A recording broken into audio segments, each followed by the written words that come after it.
वो आप बड़े ध्यान से देखिएगा, क्योंकि व्रत लेना तो आसान है मगर व्रतों का पालन बहुत कठिन है।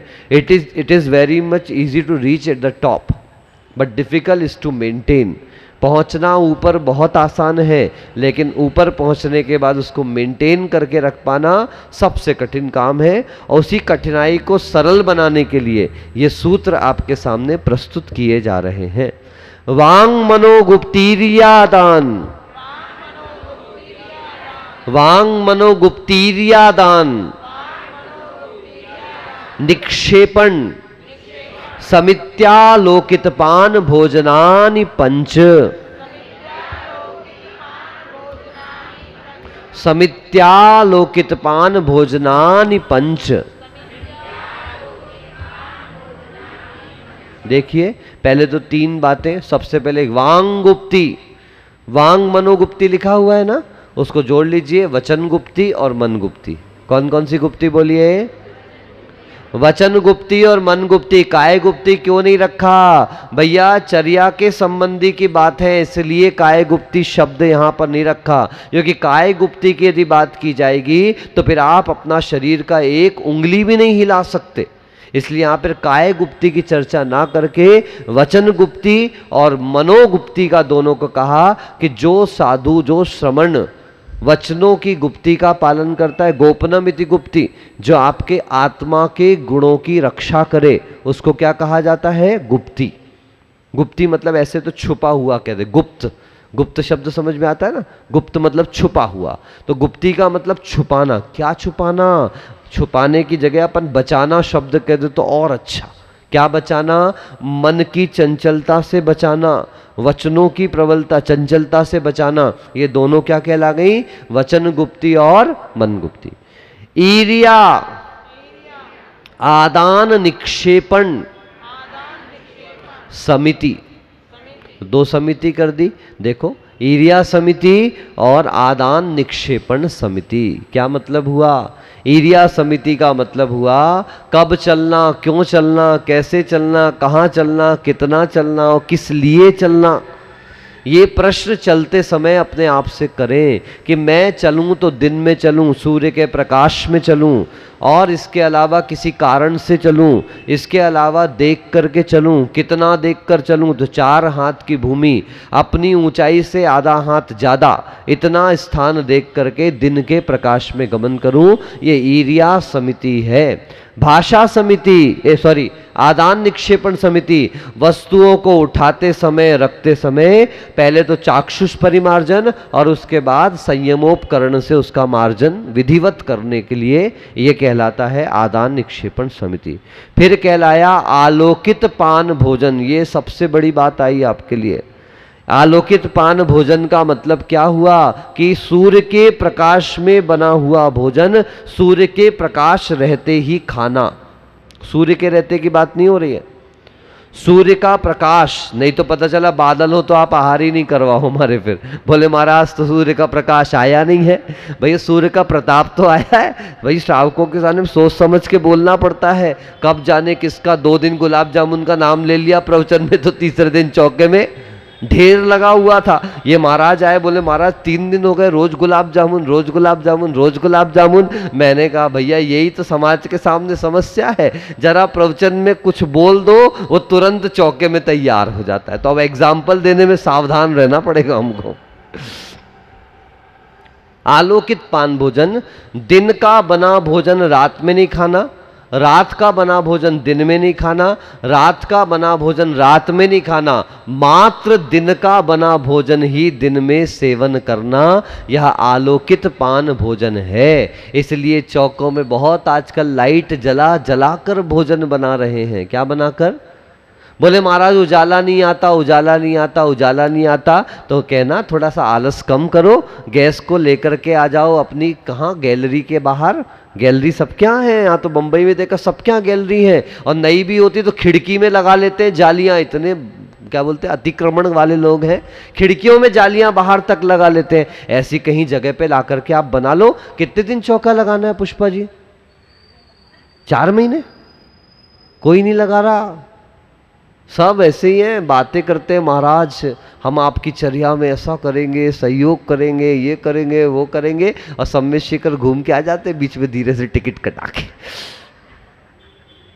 अच्छी बात है, आचार्य श्री के दर्शन करने गए थे, हम नहीं जा पाए, आप ही तीर्थ क्षेत्र की वंदना कराए। लेकिन मेरे कहने का तात्पर्य है कि हम जितने भी समय के लिए काम करते हैं, चूंकि ये अध्याय श्रावकों और साधुओं के लिए बहुत महत्वपूर्ण है, हमारी क्रिया में कैसे आगे पीछे हो रहा है। जैसे आज ही चौके में पहुंचे, बहुत अच्छी भावना सब लोगों की, सब कुछ बहुत अच्छा, जैसे ही गेट के अंदर घुसे और टेबल के ऊपर बैग रखा हुआ, आप लोगों को लगता है कि इसमें क्या सोला, लेकिन बहुत अच्छा ध्यान रखिए, विज्ञान कहता है सोले का पालन कीजिए। क्यों? क्योंकि हमको डॉक्टर महेंद्र जी पांड्या, आपने नाम सुना होगा, जो इस समय वर्तमान में अमेरिका में रहते, इंदौर के निवासी प्रवासी हैं वो, उन्होंने जब संघ में दर्शन करने आए तभी कहा था कि महाराज आप लोग कभी स्वस्थ नहीं हो सकते।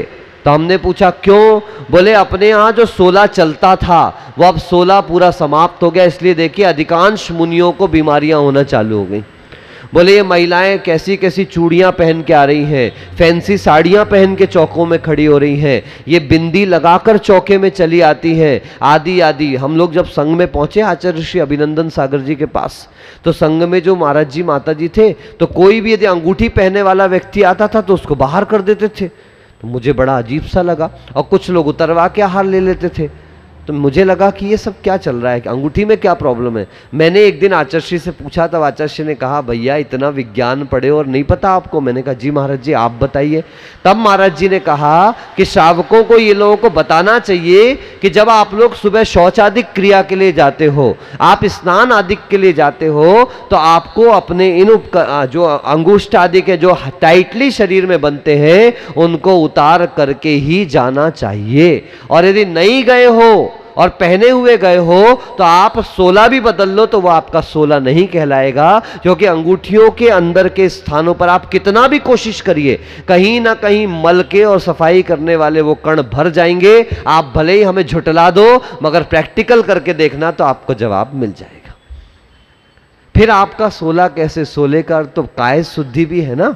और जब काय शुद्धि, आप समझिए ये चीजें कोई बैकवर्ड चीजें नहीं है, बहुत संभाल करके आपके सामने। अब जैसे यारिकाएं चूल्हे का लेती हैं, सिगड़ी का ही भोजन करती हैं, गैस का, तो उसके पीछे कारण है, क्योंकि सिलेंडर सभी के घर पे जा रहा है, मांसाहारियों के घर पे भी जा रहा है, सभी प्रकार से। अब ठीक है हम लोग लेते हैं तो हमने उसके लिए व्यवस्था आपको बता दी कि सिलेंडर के घर पर आने के बाद पहले उसको धोइए, धोने के बाद उसको धूप दिखाइए, और उसके बाद उसको आप अपने किचन के अंदर लेकर के आइए। अब यहाँ तो डायरेक्ट पाइपलाइन लगी, और कुछ नहीं कर सकते अब तो आप। यहाँ सिलेंडर नहीं आता माता जी, ठीक है, यहाँ सिलेंडर नहीं आते, सीधे जहाँ से टंकी का, इसलिए यहाँ वो वाला दोष नहीं लगता। यहाँ पर आपको नहीं बोल रहा लेने के लिए, लेकिन बता रहा हूँ मैं कि यहाँ तो सीधे पाइपलाइन डायरेक्ट आती है, डायरेक्ट, है ना। तो इसलिए वो सिस्टम ही अलग है यहाँ का पूरा। तो लेकिन जो बात है मुख्य वो मैंने आपके सामने बता दी।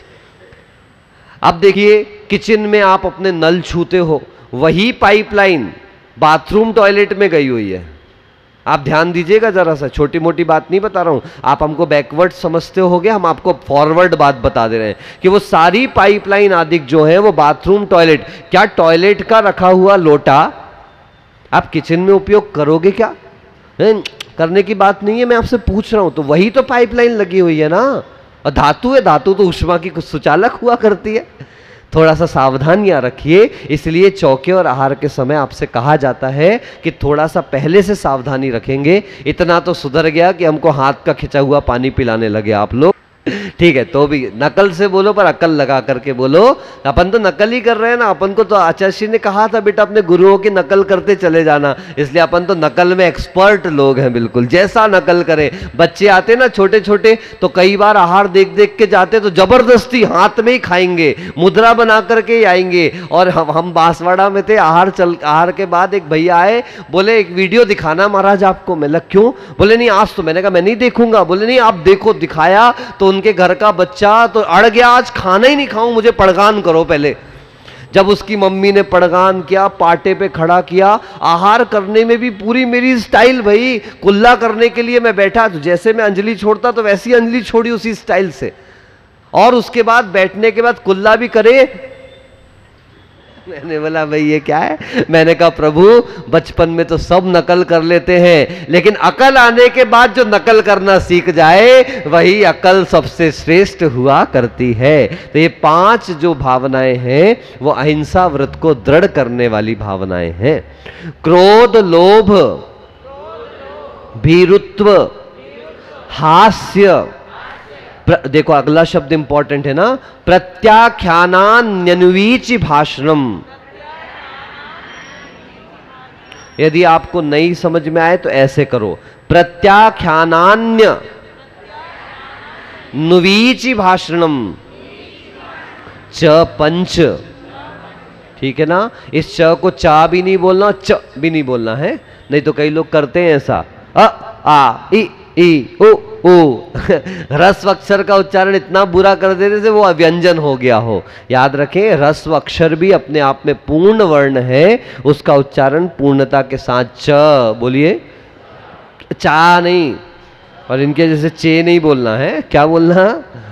ओ भैया क्या बोलना? हाँ अब तो सही बोला, बिल्कुल कैमरा इनके सामने रखा करो तो सही बोलते हैं महाराज है। क्रोध, क्या कहा सबसे पहले?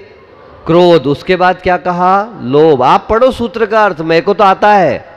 पहला क्या, दूसरा क्या, तीसरा क्या? भीरुत्व मतलब भय है ना, और चौथा क्या? हास्य। बस पांचवा नहीं है कुछ भी है। क्रोध, लोभ, भय और हास्य, इनका प्रत्याख्यान, इनको छोड़ना। यानी गुस्सा यदि आ रहा है तो सत्यव्रत बाधित होता है, क्योंकि गुस्से में हमारे दिमाग से ज्यादा हमारी जबान काम करती है। क्या काम करती है बोलो? गुस्से में दिमाग कम काम करता है और जबान ज्यादा काम करती है। इसीलिए कहते थे जब आप कभी बहुत गुस्से में हो तब किसी से कोई बात मत कहो, और जब बहुत खुश हो तो किसी से कोई वादा मत करो। क्या नहीं करना बोलो? जब बहुत गुस्से में हो क्या नहीं, कोई बात मत करो, कुछ बात मत कहो, क्योंकि गलत ही निकल जाएगा आपके मुंह से। और जब बहुत आपका मन प्रसन्न हो ऐसे समय कोई वादा मत करो। किसने कहा पता है? आचार्य व्हाट्सएप कहते हैं। कौन कहते हैं बोलिए? हाँ, विशाल भैया ने बताया था, आचार्य व्हाट्सएप ऐसा कहते हैं कि जब आप बहुत गुस्से में हो तो कोई बात मत कहो, कोई निर्णय मत करो, गलत ही डिसीजन होने वाला है। और जब आप बहुत खुश हो तो कोई वादा नहीं है। विश्वास है कि नहीं? नहीं होना चाहिए। बोलो महाराज, उदाहरण दो, बोलो। दशरथ ने वादा कर दिया कैकई से, और जब मौका पड़ा सुबह तो क्या होने वाला था बोलो? किसने देखा किसकी किस्मत क्या रंगत दिखलाएगी, एक रात में इतिहास बदल कर उदय जब आएगा, कोढ़ीपति जो दिया आपने कामदेव बन जाएगा। इसलिए ध्यान रखिएगा, क्रोध में कोई डिसीजन नहीं और खुशियों में कोई वादा। आई बात? चलिए फिर आता है आपका लोभ। लोभ भी आपको सही डिसीजन नहीं करने देगा। देख लीजिए, नारद वचि झूठ सेती नरक पहुंचा, सुरग में नारद गया। वहां पर कहने का तात्पर्य है जिसको अपने राज सिंहासन का लोभ था, वो लोभ के वशीभूत होकर कभी सत्य बोलने वाला, कोई भी लोभ उसका होगा। आचार्य श्री का एक हाइको है, पक्ष व्यामोह, बोलिए। लौह पुरुष का भी लहू चूसता। लौह पुरुष मतलब तो कहने में क्या आता? लोहे का शरीर। लेकिन जिसको पक्षपात आ जाए, ऐसा लौह पुरुष जो बहुत दृढ़ संकल्पी था। लौह पुरुष का मतलब ऐसा नहीं कि आयरन मैन बना दिया। लौह पुरुष मतलब जो अपने संकल्पों का पक्का था, दृढ़ निश्चयी था, उस व्यक्ति का भी पक्ष की तरफ व्यामोह हो जाए तो वह भी हार जाता है ना? मानते हो कि नहीं मानते? विभीषण, क्या हुआ? विभीषण अपने भाई का पक्ष लेता रहा जब तक तो पतन का रास्ता खुला था, और जैसे ही उसने अपने भाई का पक्ष छोड़कर किसका पक्ष लिया? सत्य का पक्ष लिया। देख लो, लेकिन फिर भी ये ध्यान रखना कि भले ही उसने सत्य का पक्ष लिया, लेकिन फिर भी आज उसको क्या कहा जाता है, घर का भेदी लंका ढाए। चलिए आगे बढ़ते हैं। भीरुत्व, जो डरा हुआ है वह भी सत्य नहीं बोलेगा, इसलिए मुनियों को सबसे पहले कहा निडर हो जाओ। किससे डरना, कहा था ना आपको इष्टोपदेश में, न मे मृत्यु कुतो भीतिर न मे व्याधि कुतो व्यथा ना हम बालो न वृद्धो हम न युवैतानी पुद्गले। क्या हुआ इसका अर्थ, I am not the subject to death, then why I fear with the death? I am not the subject with disease, then why I am fearing with the disease? जब मैं मरण का विषय हूं ही नहीं, क्योंकि मरता शरीर है, तो मैं किस मरण से डर रहा हूं। हम डर किस बात से रहे, हमें ये चिंता सताती है। ये बात ध्यान रख करके चलना कि भाग्य में होगा तो भाग कर आएगा, और भाग्य में नहीं होगा तो आया हुआ भी इति आचार्य व्हाट्सएप। ये सब हमने नहीं देखा, लेकिन हम किसी को कुछ सुनाते हैं कभी कमरे में, हमारा जी मैंने ऐसा व्हाट्सएप पे पढ़ा था। मतलब अब हमारी तो कीमत खत्म हो गई सारी, क्योंकि हमने व्हाट्सएप पे सब पढ़ लिया है, तो हम अब क्या पढ़ा दें इन लोगों को। और इसलिए हमने सोचा क्लास में लोग कम क्यों होने लगे। बोले महाराज 10 अगस्त से 3:20 पर जिनवाणी चैनल पर आपकी कक्षा का प्रसारण हो रहा है। जब वही खुशबू वही सफेदी घर पर कम दामों में मिले तो कोई ये क्यों ले महाराज। एसी में बैठकर, कूलर में बैठकर, पंखे पे बैठकर, सोफे पर बैठकर, दीवान पर बैठकर, बिस्तर पर बैठकर, और बढ़िया अनुभव सागर जी महाराज का तत्वा सूत्र सुनने को मिल रहा है, तो इतनी मेहनत करके यहां क्यों आए। लेकिन ध्यान रखना बंधुओं, प्रत्यक्ष तो प्रत्यक्ष ही होता है और परोक्ष तो परोक्ष ही हुआ करता है। भोजन की फोटो देखने में, भोजन का वीडियो देखने में और भोजन को सामने देखने में जमीन और आसमान का अंतर हुआ करता है। ये हास्य, हंसी, प्रसन्नता को हास्य में मत लेना। प्रसन्न रहना, प्रसन्नता से बात करना is not a problem. Problem है कि जहां पर किसी को गिराने का भाव है, किसी को रुलाने का भाव है, जहां पर राग मिश्रित यदि हंसी आदि हो रही है, ऐसा हास्य नहीं। तो हमने आपको बताया था बड़े बड़े आचार्य भी कौतूहल कैसे आया है, अप कौतूहलो किसमें आई है महाराज गाथा, मूलाचार में अप कौतूहलो, कि आचार्य को अल्प कौतुक करने वाला कहा गया। मैंने आपको याद हो तो बताया था, एक बार तत्वाद सूत्र का पाठ होना था, तो कोई भी उस समय आचार्य श्री किसी को बोल नहीं पाए, तो समय हो गया बिल्कुल, अब किसको बोले। तो एक मुनि महाराज जो आचार्य श्री के करीब रहते थे, वो जाकर आचार्य श्री से उन्होंने कहा कि महाराज जी आज किसका पाठ कराना है। तो आचार्य श्री बोले अब ये भी मैं व्यवस्था करूं।